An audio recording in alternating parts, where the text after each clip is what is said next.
নমস্কার, চলে এসেছি শেওড়াফুলি রাজবাড়ি। এই রাজবাড়িটা হচ্ছে বর্ধমানের পাহাড়টুলি জেলার একটা রাজবংশের অন্তর্গত।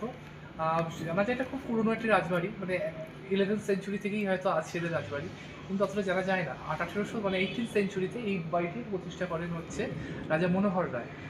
রাজা মনোহর রায় 1827 খ্রিস্টাব্দে, তারপর মানে ওনার দর্শপুত্র ওনার ছেলে 1827 সালে রাজা বাজার বলে একটা হাট প্রতিষ্ঠা করে, যেটা বর্তমানে শেওড়াফুলি হাট বলে তোমরা জানো।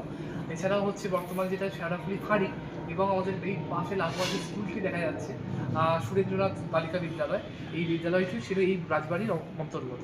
এটা ছিল হচ্ছে চারমহলা একটি রাজবাড়ি। চারমহলা বলতে তোমরা সবাই জানো, মোটামুটি একটা রাজবাড়ি যখন গঠন হয় অনেকগুলি ছোটো ছোটো মহল নিয়ে এক কেন্দ্রিকভাবে গঠন করা হয়। যেমন হয়তো 7 মহলা রাজবাড়ি, 8 মহলা রাজবাড়ি, এটা হচ্ছে 4 মহলা রাজবাড়ি।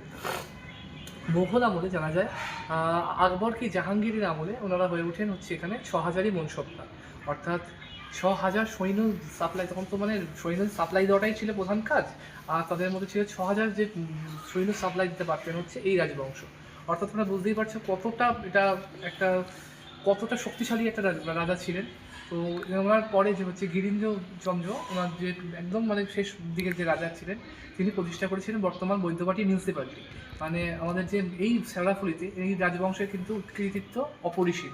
তো সেই বিষয়ে তোমরা দেখতে পারো এই রাজবাড়িটি।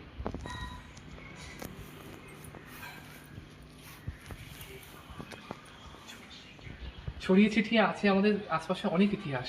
এই টুকরো টুকরো ইতিহাসগুলো কিন্তু আমি তুলে ধরছি তোমাদের সামনে। তাই যদি তোমাদের ভালো লেগে থাকে প্লিজ চ্যানেলটা লাইক করে দাও, ফলো করো আমার চ্যানেলটা। Thank you.